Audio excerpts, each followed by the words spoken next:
to be honest, this is probably going to be and I'm going to say this at this table, the most pro-black president that we've had in our lifetime.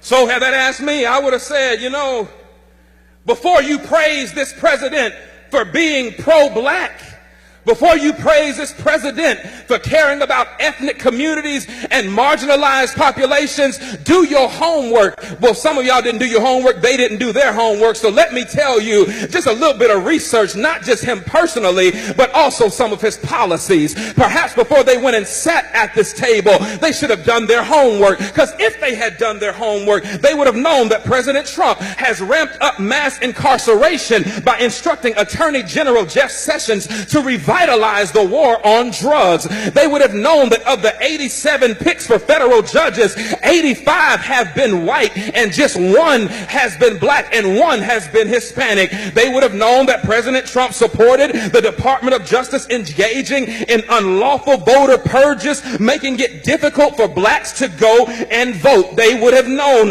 that Trump is ending protection for predatory lenders, which disproportionately harm black people. They would have known that he is ignoring the affordable housing crisis by ordering HUD to triple the rents of poor tenants in public housing, which mostly affect black people. Do your homework. They would have known that he is proposing cutting $200 billion over the next 10 years from supplemental nutrition assistance programs that will bring more hunger in black and brown communities. They would have known that Trump is worsening the health of black communities through environmental deregulation, which disproportionately harms black people through exposure to pollution. Now, that's just a few on the policy side, but you don't have to go too far to ask what about him personally would make me know that he is not pro-black. I'm glad you asked, because in 1970, Trump's real estate company tried to avoid renting apartments to black tenants and gave preferential treatment to white tenants. He began his 2016 presidential campaign with a speech disparaging Mexican immigrants as criminals and rapists. Y'all remember that? In 2016, he said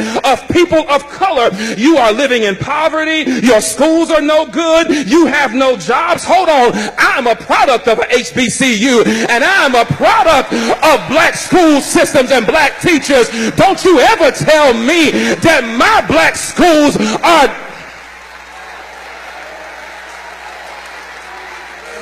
Hold on, I ain't done. He says you have no jobs, so what do you have to lose from electing me? In 2017, Trump said 15,000 recent immigrants from Haiti all have AIDS, and 40,000 Nigerians once seeing the United States would want to go back to their huts in Africa. He spent years suggesting that the nation's first black president was not a citizen of these United States. He called Puerto Ricans who's criticized his administration's response to Hurricane Maria. He called them politically motivated ingrates. Hold on, but he called those who marched beside white supremacists in Charlottesville, Virginia, he called them very fine people. He hired Steve Bannon, a white nationalist, as his chief strategist. He called Haiti and other African nations S-hole countries, and he's taking credit for an economy that has not been built on his administration, but was built on the backs of 8 years of hard work under the Obama administration.